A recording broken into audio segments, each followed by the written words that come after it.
आजादी से लेकर अभी तक जातीय जनगणना क्यों नहीं कराया लोग?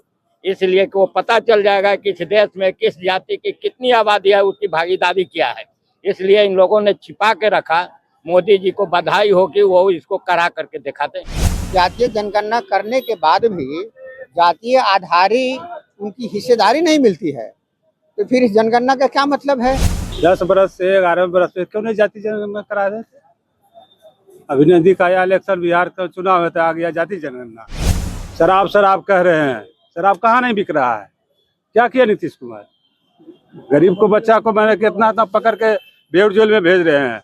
बड़े बड़े माफिया ला के कमा रहे हैं।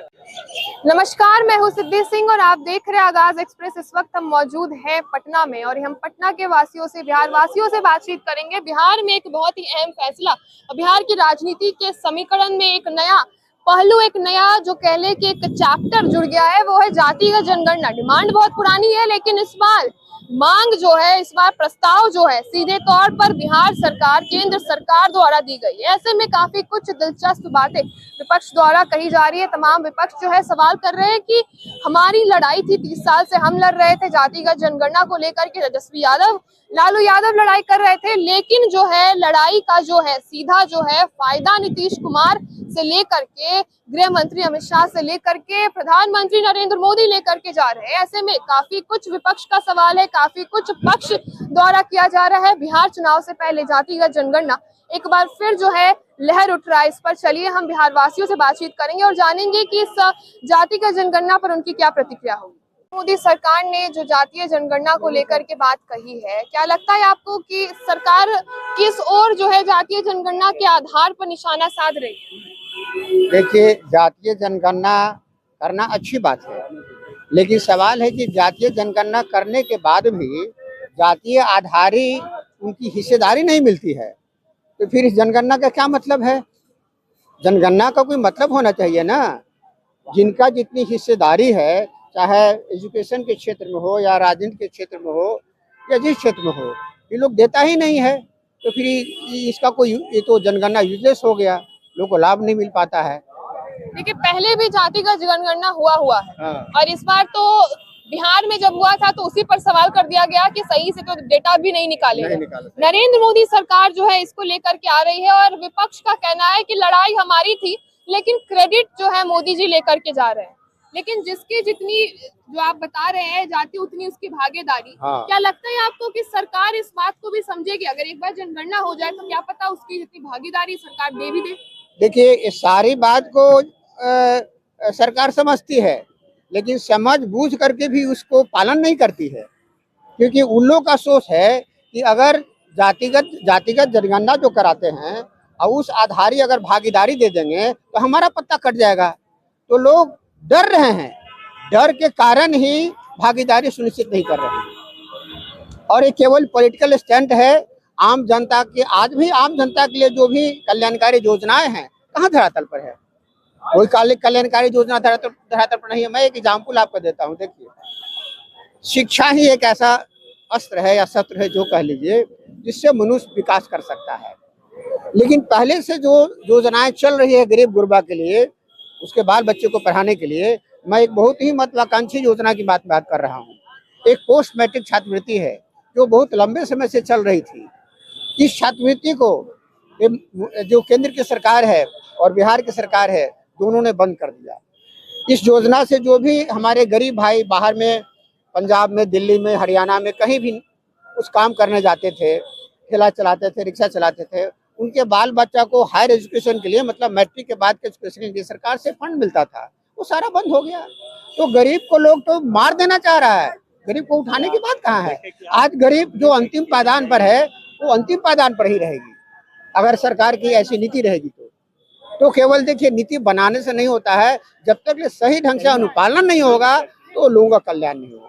यानी रोजगार अभी भी एक मुद्दा बना हुआ है जिस पर सरकार की नजर नहीं है, चाहे वो गरीब वर्ग के लोग हो या कोई भी एकदम नजर नहीं है।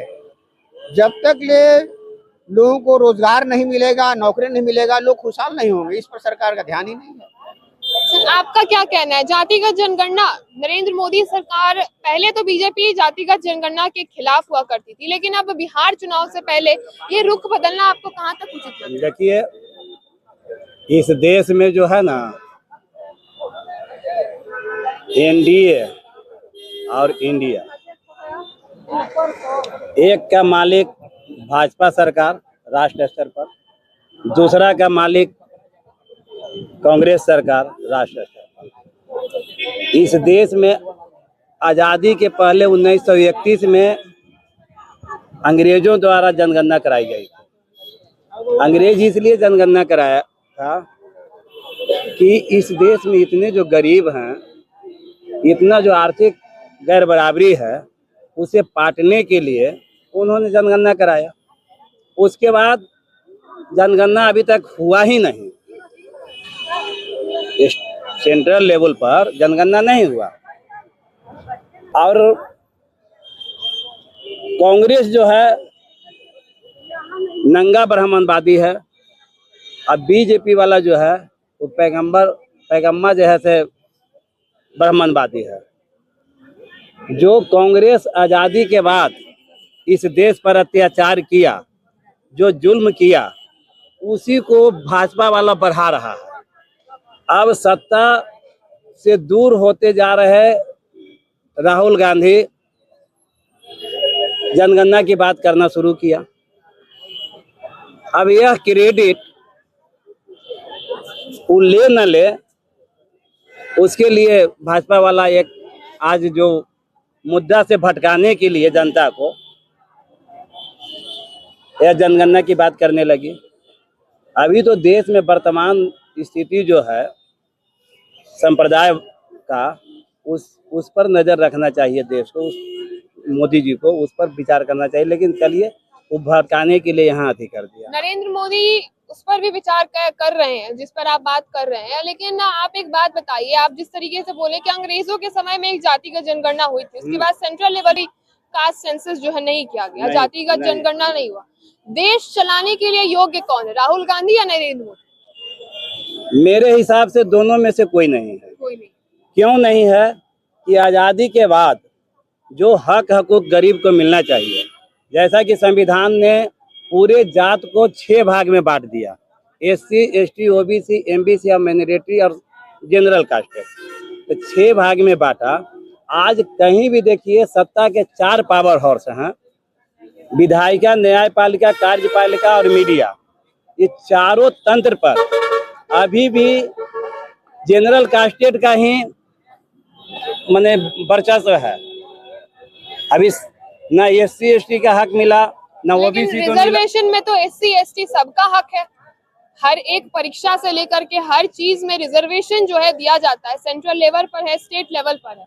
आप कह रहे हैं हर जगह जनरल वर्ग कैसे? आप बता दीजिए कि हाई कोर्ट में कोलेजियम सिस्टम क्यों चल रहा है, सुप्रीम कोर्ट में कोलेजियम सिस्टम क्यों चल रहा है, जज का बेटा जज ही क्यों बन रहा है? क्या और दूसरे एससी एसटी ओबीसी एमबीसी के लड़के नहीं पढ़ने में तेज हैं? वो लॉ नहीं किए हुए हैं? आप पूरे भारत लॉ में कर रहे हैं, उस प्रतिक्रिया में वो लॉ करते वक्त जो प्रतिक्रिया है, परीक्षा है, तमाम परीक्षाओं में है, छोटे वर्ग यानी एससी एसटी को रिजर्वेशन दिया जाता है, तो इस पर क्या जनरल का कोई प्रेशर नहीं रहेगा? जनरल के वर्ग के लोगों के लिए बहुत बड़ी प्रेशर नहीं आ जाएगी? देखिए, अगर उन लोगों की मंशा होती कि जिसकी जिनकी संख्या भारी उसकी उनकी हिस्सेदारी, अगर देने की अगर मंशा होती तो सबसे पहले देश में, जैसे मोदी जी कहते हैं 1 नेशन 1 टैक्स, 1 नेशन 1 वर्क, तो आप 1 नेशन 1 शिक्षा क्यों नहीं करते हैं? 2 तरह की शिक्षा क्यों लागू क्यों है? एक का लड़का मोंटेसरी में पढ़ता है, एक का लड़का सरकारी स्कूल में पढ़ता है, और जब कोई चीज़ का एग्जाम आप लेते हैं, परीक्षा लेते हैं, तो दोनों लड़का कैसे जैसे उसमें पास हो सकता है? एक अच्छे स्कूल में पढ़ करके, एक जहाँ शिक्षा के नाम पर सिर्फ खाता पूर्ति होती है सरकारी स्कूल में, उनका लड़का वंचित रह जाता, तो आप कैसे उनको हक दिला सकते हैं? तो इससे साफ जाहिर हो रहा है कि मौजूदा जो भी सरकार आज़ादी के बाद आया, एससी एसटी ओबीसी एमबीसी का विरोधी रहा।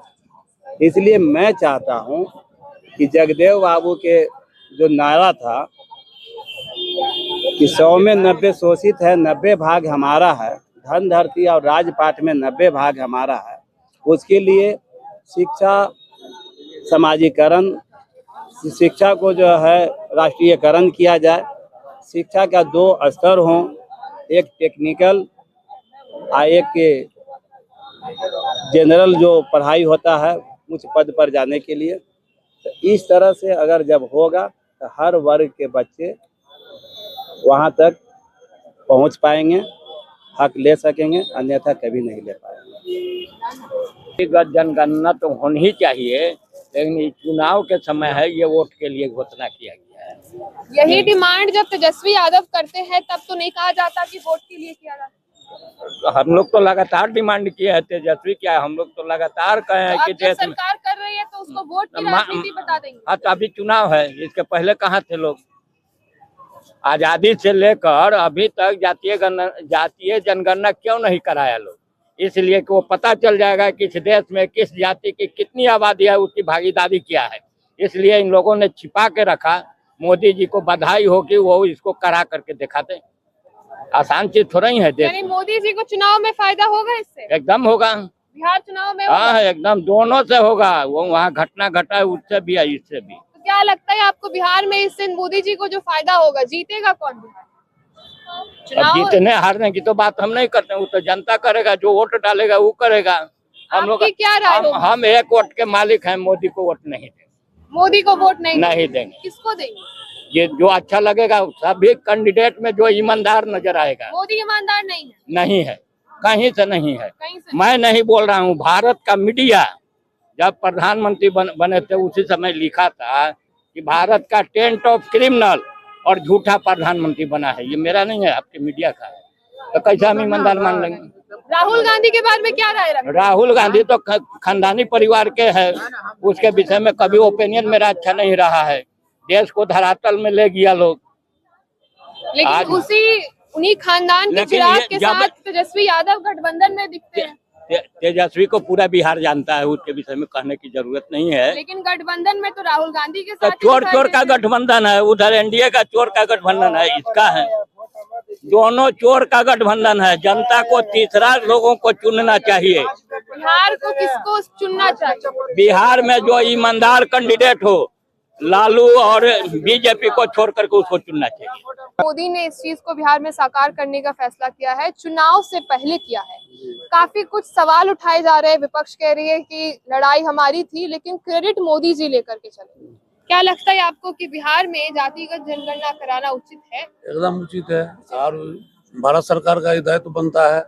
बिहार सरकार क्या दायित्व बनता है? भारत सरकार का दायित्व बनता है कि वो जो कर रहे हैं, जो भी फैसला कर रहे हैं, बहुत अच्छे ढंग से कर रहे हैं। और बोलिए। लेकिन बीजेपी पहले तो अपना एक अलग ही स्टैंड लिया करती थी कि जातिगत जनगणना बिहार में जरूरत नहीं है, जबकि एकजुट होकर के रहना चाहिए। जातिगत जनगणना से जो है डिवाइड हो, जात पात पे डिवीजन हो जाए। जी जी। अब क्या ऐसा हो गया जो नरेंद्र मोदी इसके फेवर में आ गए? फेवर देख लिया कि यहाँ कॉम्बिनेशन थोड़ा सा अलग अलग है, तो सबको मिला के चलने का सोच लिए। मिलाकर चलने का सोच लिए, या चुनाव से पहले बिहार में जातिगत पर नहीं, मिला के चलने का। ऐसे भी मान के चलिए, मोदी जी जो भी फैसला लेते उचित फैसला लेते, गलत तो फैसला लेते नहीं है। और जातिगत जनगणना होनी चाहिए। अब विपक्ष करा है, पक्ष भी करा है। विपक्ष को नहीं क्रेडिट मिलेगा, इसलिए कहने अब चुनाव आगे में है। मोदी जी सोच रहे हैं कि यदि हम सबको मिला के चलेंगे तो हमारी क्रेडिट बनेगी, बस यही बात है। और बोला तेजस्वी यादव कह रहे हैं 30 साल से लड़ाई हमारी थी, उनके पिता लालू यादव की थी, लेकिन नरेंद्र मोदी क्रेडिट ले रहे हैं इस चीज का, जातिगत जनगणना कराकर। इस पर आप क्या बोलना चाहेंगे? इस पर तो कुछ नहीं बोल सकते मैडम, क्योंकि जो वो कर रहे हैं नरेंद्र मोदी सर, वो अच्छे के लिए कर रहे हैं, वो हमारे भविष्य के लिए कर रहे हैं। क्योंकि आज तक ऐसा नेता नहीं है। हम ही लोग के फायदे के लिए कर रहे हैं, क्योंकि दूसरे के लिए नहीं कर रहे हैं। बस इससे ज्यादा करेंगे तब ना, अलग अलग करेंगे तब ना। मान के चलिए हम लोग कितना है, वो कितना है, वो कितना है, उतना सब पर पड़ेगा। और उसका जो लाभ हम लोग को मिलने वाला है तो दाब के रखे हुए था।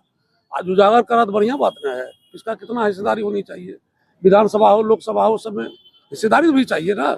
जातीय जनगणना से ये होता है कि हमारा हिस्सा कितना है, हम कितने % हैं, उसके अनुसार कर रहे हैं। बहुत अच्छे कर रहे हैं हिस्सेदारी के लिए। इसमें तो कोई गलत बात तो नहीं है। बिहार सरकार जो भी निर्णय लेती, केंद्र सरकार, बिहार सरकार का क्या औकात है? निर्णय लेगी, इसलिए बताइए। लेकिन बिहार सरकार भी नीतीश कुमार समर्थन तो दिखा रहे हैं। हाँ, एकदम सही बात है। बिहार वो तो क्या सपोर्ट में रहेगा कि अब बिहार सरकार के अंतर्गत मुख्यमंत्री नीतीश कुमार है तो सब लोग सपोर्ट कौन देंगे? बख्शी क्या देगा। लगता है आपको कि चुनाव में इसका फायदा होगा नीतीश कुमार को? एकदम फायदा होगा, बहुत फायदा होगा, बहुत अच्छे फायदा होगा बीजेपी को। हम लोग सपोर्टर ब्लंडर है एकदम। तो जो अक्सर विपक्ष पर एक कटाक्ष किया जाता है कि जात पात की राजनीति करते हैं तेजस्वी यादव, जातिवाद जनगणना से सीधा इशारा नहीं दिया जा रहा है कि इलेक्शन से पहले ही क्यों आखिर नरेंद्र मोदी की आंख खुली? अरे भाई, इलेक्शन से पहले उनके पास बहुत बड़ा पूरे दुनिया को देखना है, पूरे विश्व को देखना है, पूरे भारत को देखना है। तो जो मुद्दा आ रहा है फेवरेट कर करके सॉर्ट आउट कर रहे हैं, सॉर्ट आउट तो कर रहे हैं ना। अभी तुरंत किया बरपोट बड़ा, उसके बाद इस जाति जनगणना करे, वास्ते तो सबको बढ़ते जा रहा है, जिस पर देख रहा था कि भाई पूरे जनता को फायदा है। चलो भाई ठीक है, हम आपके साथ मोदी के इस फैसले को, क्या चीज़? जातिगत जनगणना बिहार में होने जा रहा है, नरेंद्र मोदी के इस फैसले को, इतने बड़े फैसले को आपकी क्या प्रतिक्रिया होगी, क्या नजरिया होगा? इलेक्शन के लिए वो वोट के लिए कर रहे हैं। 10 साल से कहाँ जाति जनगणना करा रहे थे? 10 बरस से 11 बरस से क्यों नहीं जाति जनगणना करा रहे थे? अभी नजदीक आया इलेक्शन, बिहार का चुनाव है तो आ गया जाति जनगणना। विपक्ष तो मांग कर ही रही थी, अगर अब जब विपक्ष हो रहा है तो हाँ। फिर मुसीबत क्या है, नुकसान क्या है इससे? अगर जातिगत जनगणना हो जाए, अगर हो नहीं जाएगा होए तो तो सरकार करानी नहीं है, और अगर हो रहा है तो इलेक्शन के पहले हो रहा है। इलेक्शन से पहले हो रहा तो वोटे के लिए ना कर रहे हैं कि हमको जाति जनगणना करेंगे तो हमको वोट मिलेगा। बिहार सरकार केंद्र सरकार इसीलिए कर रहा है कि हमको इलेक्शन से पहले जाति जनगणना करेंगे तो हमको वोट मिलेगा। तो क्या बिहार की जनता वाकई जातिगत जनगणना के आधार पर ही वोट देगी, या बिहार में और भी मुद्दे हैं? विकास के मुद्दा पर वोट देगा, जाति जनगणना पर वोट नहीं देगा। तेजस्वी यादव तो विकास की बात करते हैं, तेजस्वी क्या यादव को मिलेगा मिला, तेजस्वी यादव को? उसको मिलेगा वोट। क्या किए नीतीश कुमार, क्या किए नीतीश कुमार, क्या किए? रोड बनाया केंद्र के बनाया, वो क्या किए नीतीश कुमार? नीतीश कुमार कुछ नहीं किया, लेकिन नीतीश कुमार तो तेजस्वी यादव के साथ भी थे, तब क्या करते हुए दिखाई दिए? तेजस्वी यादव तो 1 लाख का नौकरी भी दिया छात्र। लेकिन उस पर भी काफी सवाल उठते हैं। तेजस्वी यादव नौकरी तो दिए लेकिन जमीन ले लिए। अरे ले लिया जमीन तो बेरोजगारी तो दूर किया कुछ आदमी को। यानी जमीन लेकर के नौकरी देना आपको सही लग रहा कहाँ जमीन लिया, किसको जमीन लिया? आपका जमीन लिया है? आपका जमीन लिया तेजस्वी यादव? है? यानी ईडी का जो रेट पड़ता है तेजस्वी यादव तमाम लोगों के सरकार ऊपर, जैसे केंद्र का सरकार ईडी सीबी सब जिसका नहीं रहा उस पर भी भेजा देता है। ईडी सीडी सीबीआई तो सब पर भेजा देता है। विपक्ष पर। आप उसका बात नहीं रखिएगा आपको भी भेजा देगा। यानी सिर्फ विपक्ष पर जो है ईडी सीबीआई का रेट पड़ता है। एकदम। तेजस्वी यादव जो है नौकरी दिया करते थे, नीतीश कुमार तब काम करते थे, लेकिन जब से नरेंद्र मोदी के साथ जुड़े हैं, अच्छा, तब से नहीं नीतीश करते। कुमार 2005 से क्यों गाना गा रहे हैं? 2005 से नीतीश कुमार क्यों गाना गा रहे हैं? क्या हुआ शिक्षा का? आज जो लड़के बच्चे कुल भर्ती हो रहा है क्यों हुआ है? इस पर क्यों नहीं लगाम कर रहे हैं? शराब शराब कह रहे हैं, शराब कहाँ नहीं बिक रहा है? क्या किया नीतीश कुमार? गरीब को बच्चा को मैंने कितना इतना पकड़ के बेउर जेल में भेज रहे हैं। बड़े बड़े माफिया ला के कमा रहे हैं। जिसको साइकिल खरीदने का नहीं था आके 4 व्हीलर पर चलता है। क्या किए सरकार? थाना में दारू बिकता है। और बोलिए ना, आइए थाना में दारू बिकता है। शराबबंदी पर आप क्या बोल रहे हैं? शराबबंदी नहीं है, कुछ नहीं है, शराबबंदी नहीं है, शराब चालू है, शराब चालू है, एकदम चालू है। खाली कानून की नजर में एक बंदी है। और बोलिए, कानून के नजर में क्या कानून भी उतनी जिम्मेदार है शराबबंदी को सही तरीके से ना लागू पालन करने? कर नहीं लागू, पालन नहीं करता है। कानून पालन नहीं होता है। सरकार लागू कर दिया कि चलो शराबबंदी होनी चाहिए, लेकिन कहाँ है? थाना में बिकता है, पकड़ाता है, वही सामान फिर वापस चला जाता है। कहाँ गया? इतना दारू ट्रक के पकड़ाता है, कहाँ रहता है? एक भी तो नहीं जमा रहना चाहिए ना। प्रशासन के साथ सरकार की भी मिली भगत है? नहीं नहीं नहीं, अच्छा, सरकार की नहीं है, सिर्फ सरकार प्रशासन की। प्रशासन की गलती है। सरकार की नजर नहीं पड़ती है शराबबंदी से लेकर के जब जहरीली शराब का कोई भी केस आता है तो सरकार का क्या रवैया होता है? नीतीश कुमार तो कुछ बेचारा करते क्या हुए नहीं दिखाई दे रहे। क्या करेंगे? अब शराब पी के प्रशासनिक व्यवस्था सही नहीं कर सकते नहीं, तो नहीं। सरकार क्यों चला रही है? अब चला रहे हैं तब उनके मजबूरी है ना, बीजेपी के साथ मजबूरी है। और सरकार किसके साथ बनाएगा? तो अपने राज्य में अगर वो सत्ता पर है, प्रशासनिक व्यवस्था तो ठीक कर सकते थे। प्रशासनिक व्यवस्था ठीक करने का अपंगु है, किसी के सहारे बने हैं मुख्यमंत्री। लेकिन बिहार में तो नीतीश कुमार का ही दबदबा है, किसी के दबदबा। सहारे वो केंद्र में बना सकते हैं।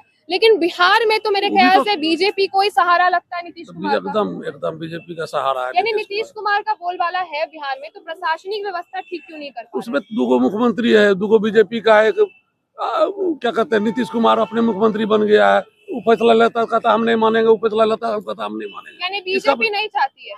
बीजेपी तो चाह ही रहे कि पूर्ण रूप से शराबबंद मधुबनी में नीतीश कुमार के नेतृत्व में लड़ेगा। लड़ेगा। बोलिए। बीजेपी नीतीश कुमार का क्यों नहीं लॉन्च किया?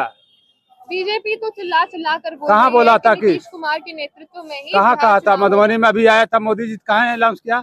मधुबनी के अलावा तो हर नहीं, जगह जो यही नारा जो लग रहा है। मुद्दा पर आइए, जो मधुबनी में अभी आप पहलगामा में मरा आदमी तुरंत यहाँ आया मीटिंग करने के लिए, तो उसमें कहाँ कहा कि नीतीश कुमार के अगुवाई में बिहार में चुनाव होगा? घोषणा करते नीतीश कुमार के, पलटू राम का कोई भरोसा नहीं है। घोषणा तो आजकल महागठबंधन में राहुल गांधी भी नहीं करते हैं कि तेजस्वी यादव के ही नेतृत्व में चुनाव लड़ेंगे। तो क्या लगता है तेजस्वी यादव मुख्यमंत्री के पद के लिए जो है स्वीकृति मिलेगी उनको? एकदम मिलेगा, बढ़िया काम लेकिन करेगा। राहुल गांधी तो थोड़ा डगमगा जाते हैं जब बात तेजस्वी की आ रही है। तो कोई नहीं डगमगाएगा, समय आएगा सब ठीक हो ये जाएगा। दिख रहा है, पब्लिक दिखाएगा, पब्लिक दिखाएगा। पब्लिक दिखा देगा। लेकिन अगर कैंडिडेट ही नहीं चुनेंगे तेजस्वी यादव को तो कैसे बनेंगे वो मुख्यमंत्री? सब चुना हुआ है, महागठबंधन में चुना हुआ है। सब चुनाव, समय आएगा सब क्लियर हो जाएगा। चलिए, तो लोगों ने अपनी अपनी बात रखी और साफ तौर पे कुछ लोगों का कहना है कि नरेंद्र मोदी सरकार बिहार की राजनीति से पूरे तरीके से जो है इस चीज को समझ रहे हैं कि बिहार में जातिगत जनगणना कितना कुछ अपने आप में बहुत कुछ बयान कर जाता है। बिहार चुनाव से पहले जिस शहर की यूएसपी होती है जातिवाद की राजनीति, उस शहर में जातीय जनगणना एक बहुत ही बड़ा अहम मुद्दा है, जिस पर एक मास्टर स्ट्रोक की तरह नरेंद्र मोदी खुल करके सामने आए हैं। जातीय जनगणना कराना बिहार की राजनीतिक चुनावी राजनीतिक में एक बहुत ही बड़ा अहम जो है एक मास्टर स्ट्रोक बोल सकते हैं, एक बहुत ही अहम फैसला हो सकता है, यूएसपी हो सकता है बिहार में भारतीय जनता पार्टी की, नीतीश कुमार की। तो ऐसे में लोगों ने साफ तौर पे, कुछ लोगों का कहना है कि नरेंद्र मोदी जैसा लीडर बिहार में तो क्या हमारे पूरे देश में, नरेंद्र मोदी जैसा लीडर पूरे देश में नहीं मिल सकता, उनके जैसा लीडर कोई भी नहीं बन सकता। और कुछ लोगों का कहना है कि बिहार चलाने योग्य नहीं है नरेंद्र मोदी, बिहार चलाने योग्य तो छोड़िए पूरे देश चलाने योग्य नहीं है नरेंद्र मोदी से लेकर के नीतीश कुमार से लेकर के राहुल गांधी तक। तमाम लोगों का कहना है शराबबंदी पर भी काफी कुछ जो है लोग खुल करके बयां करते आए, प्रशासनिक व्यवस्था से लेकर के बिहार सरकार पर कटाक्ष करते हुए नजर आए। ऐसे में हमने आपको जातिगत जनगणना का एक पहलू बताया। देखिए, विपक्ष जो है लगातार सवाल कर रही है, क्योंकि ये लड़ाई तेजस्वी यादव लड़ रहे थे, लालू यादव लड़ रहे थे, लेकिन इसकी समीकरण का जो एक बदलाव दिखाई दे रहा है, जातिगत जनगणना का आधार जो था, नींव रखे थे तेजस्वी यादव, राहुल गांधी भी इस चीज को काफी उजागर कर रहे थे। लेकिन जब सरकार इस चीज को पालन करने के लिए आई तो विपक्ष क्रेडिट लेना, एक बहुत ही जो है शब्द इस्तेमाल हो जा रहा है, क्रेडिट लेने का काम कर रही है, पक्ष पर एक हमलावर बयान के रूप में दिखाई दे रहा है, हमलावर बयान के रूप में बताया जा रहा है। तेजस्वी यादव से लेकर के तमाम विपक्ष सवाल खड़े कर रही है सरकार को कि जातिगत जनगणना बिहार चुनाव से पहले जो किया जा रहा है सिर्फ और सिर्फ चुनावी एजेंडा है, चुनावी यूएसपी को साझा करना है। ऐसे में हमने आपको बिहार वासियों से उनकी प्रतिक्रियाएं बताई और साथ ही बताया क्या कुछ उनका राय है जातिगत जनगणना के ऊपर। वैसे तमाम खबरों के लिए आप जुड़े रहिए हमसे और देखते रहिए आगाज एक्सप्रेस।